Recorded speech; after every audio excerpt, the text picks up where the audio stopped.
अस्सलामुअलैकुम मेरी प्यारी सी यूट्यूब फैमिली। मैं लेकर आई हूँ आपके लिए बीफ पाया की रेसिपी। और सबसे अच्छी बात यह है कि इसमें मैंने बिल्कुल ऑयल नहीं यूज़ किया, यकीन करें। और कोई भी खाने वाला ये कह ही नहीं सकता कि इसमें ऑयल यूज़ नहीं किया।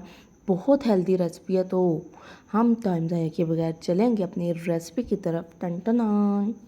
मैं आपको यहाँ एक बात क्लियर कर दूं कि पायों को गलाने की 2 स्टेजेस होंगी और मसालों की भी 2 स्टेजेस हैं। पहली स्टेज के जो मसाले हैं उसमें हम 3 कड़ी पत्ते शामिल कर रहे हैं, 2 अदद बीफ के पाए हैं, ठीक है। 2 टुकड़े दालचीनी के हैं, 2 बड़ी इलायची है, 7 से 8 इसमें लौंग इस्तेमाल कर रही हैं और 1 टीस्पून हल्दी और 1 टीस्पून भर के जो है ना वो नमक का। ये पहली स्टेज के मसाले हैं। दूसरी स्टेज पे आ जाए, 1 टीस्पून हल्दी, 2 टीस्पून मैंने सुरख मिर्ची पिसी हुई इस्तेमाल की है, 1 टीस्पून कुटी हुई इस्तेमाल की है, 1 टीस्पून भर के नमक का दोबारा इस्तेमाल किया है और 1 टीस्पून भर के धनिया पाउडर इस्तेमाल किया है, 1 टीस्पून अच्छा सा भर के गरम मसाला पाउडर इस्तेमाल किया है। ये हमारे वो मसाले हैं जो हमने सेकंड स्टेज पे इस्तेमाल करने हैं, लेकिन मैंने आपको बता दिया है जो जो इस्तेमाल होगा। अच्छा जी, पायों को हमने कुकर प्रेशर में डाल देना है। उसके बाद उसमें हमने थोड़ा सा पानी शामिल करना है। मैंने तकरीबन 2 कप पानी शामिल किया था, जो कि ज़्यादा था, मुझे सिर्फ 1 कप पानी शामिल करना चाहिए था। डिटेल बाद में बताती हूँ। उसके बाद जो पहली स्टेज के मसाले थे, कड़ी पत्ते वाली प्लेट, वो मैंने इसमें सारे डाल दिए। उसके बाद 2 मीडियम प्याज बड़े बड़े काट कर डाल दिए।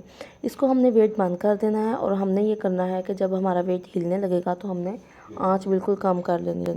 उससे ये फ़ायदा होता है कि एक तो आपको बहुत ज़्यादा पानी डालने की ज़रूरत नहीं होती कुकर प्रेशर में, और हल्की आंच पे जो है पाए अपनी रफ्तार से प्रॉपर गलते हैं। 25 से 30 मिनट हमने इसको पहली स्टेज पे वेट लगवा लेना है। लेकिन मैंने चूँकि पानी ज़्यादा इस्तेमाल किया था, कुकर प्रेशर मेरा नहीं था, अम्मा जी का था, इसलिए मुझे आइडिया नहीं हुआ। हाँ, सीधी बात, नो बकवास। अच्छा, अब इसका हल मैं आपको बताऊँगी कि हमने कैसे इसको बनाना है बगैर ऑयल शामिल किए। पायों को जो है ना हमने खुले बर्तन में निकाल लेना ताकि हम इनकी भुनाई कर सकें। और इस पॉइंट पे अगर जो यखनी थोड़ी बहुत बची है वो भी शामिल कर दें, क्योंकि उस यखनी में ही तमाम तरी होनी है जिससे हमारे पाए भुनेंगे। और आप यकीन माने इसमें बिल्कुल भी कोई स्मेल और हमक नहीं होगी। अच्छा, इस पॉइंट पे जो है ना तकरीबन 3 टेबलस्पून भर के लहसुन और अदरक का पेस्ट शामिल करना है। और वही मसाले जो हमने ड्राई पाउडर वाले एक प्लेट में रखे थे, वो सारे मसाले हमने इस स्टेज पर भुनाई में शामिल कर देने हैं। इसको हमने लगने से बचाना है, मतलब नीचे इसकी तह पे जलने नहीं चाहिए, क्योंकि पाए बहुत जल्दी जलते हैं।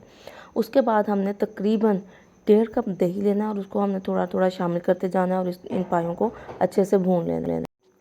मैंने जो है यखनी को भी ज़ायरा शामिल कर लिया था। वैसे आमतौर पर जो घर में पाए बनते हैं या किसी भी चीज़ जिसके लिए हमें यखनी की ज़रूरत नहीं है, तो हम इतना कम पानी डालते हैं कि हमें बहुत मेहनत ना करनी पड़े। लेकिन मामा के कुकर का मुझे बिल्कुल आइडिया नहीं था कि इसका क्या मूड मिजाज है, इस वजह से ये तकरीबन 1.5 से 2 कप यखनी बन गई, जिसको मुझे ड्राई करना पड़ा। अब जब ये यखनी खुश्क हुई, अगर आपकी कुकर प्रेशर में यखनी नहीं है तो फिर आपके जो पाए हैं उनमें तरी मौजूद है, आपने उसको ऐसे ही भून लेना है। अच्छा, अब इसको 5 से 10 मिनट जो है ना हमने बहुत अच्छे से भून लेना है, यानी दही भी खुश्क हो जाएगा, अगर कोई यखनी बची थी वो भी खुश्क हो जाएगी और ये अच्छे से भून जाएंगे। उसके बाद हमने इसमें काफ़ी सारा पानी डाल देना है, यानी इसको रावी बना देना है। रावी बनाने के बाद इसके किनारों को अच्छे से साफ़ कर लेना है ताकि वो जल ना जाए मसाले, और इसको हमने कवर कर देना है। मैंने जो है ना इस पॉइंट पे इसको दोबारा कुकर प्रेशर में ही वेट लगवाया था, तकरीबन 25 मिनट जो है दोबारा वेट लगवाया था। यानी मैंने जो है इन पायों को 50 से 55 मिनट लगाया था और ये बिल्कुल परफेक्ट थे। यानी बहुत घुल के टूटे भी नहीं थे, बोटियाँ और हड्डियाँ अलग भी नहीं हुई थी, लेकिन बिल्कुल गले हुए थे, ठीक है। तो अगर आप पतीले में गला रहे हैं फिर तो कोई टेंशन नहीं है ना, आप चेक कर सकते हैं। लेकिन आपने जब इस पाए पकने लगेंगे, उबलने लगेगा पानी इसमें, तो आँच हल्की कर दीजिएगा ताकि वो आराम से पकते रहें। और ये देखें इसकी फ़ाइनल लुक। आप यकीन करें इसमें एक कतरा भी ऑयल का इस्तेमाल नहीं हुआ और इसमें प्रॉपर तरी मौजूद है। तो आपने जो है ना ये रेसिपी बिल्कुल इसी तरह ट्राई करनी है। जब भी आप पायों को भूनते हैं तो उनकी तरी बन जाती है, पायों में से बहुत चिकनाई निकलती है, तो किसी ऑयल की ज़रूरत नहीं है इनमें। मटन के जो पाए हैं वो भी ऐसे बन जाते हैं, लेकिन उसमें थोड़ा बहुत ऑयल आप इस्तेमाल कर सकते हैं, लेकिन इसमें बिल्कुल ज़रूरत नहीं है। तो ये इतनी बेहतरीन और इतनी आला किस्म की रेसिपी है ना कि बस मैं आपको क्या बताऊँ। आपने रेसिपी जो है ना ज़रूर ज़रूर ज़रूर ट्राई करनी है और बताना है कि आपको ये कैसी लगी। कोई भी खाने वाला नहीं बता सकता कि इसमें ऑयल इस्तेमाल नहीं हुआ, प्रॉपर चिकनाई है, प्रॉपर तरी है। एंड पे इसमें गरम मसाला डालें, इसको आप सर्व करें, गार्निश करें धनिए के साथ अगर चाहें तो, अगर नहीं तो कोई मसला नहीं है। तो ट्राई कीजिएगा रेसिपी और बताइएगा कि आपको ये कैसी लगी है।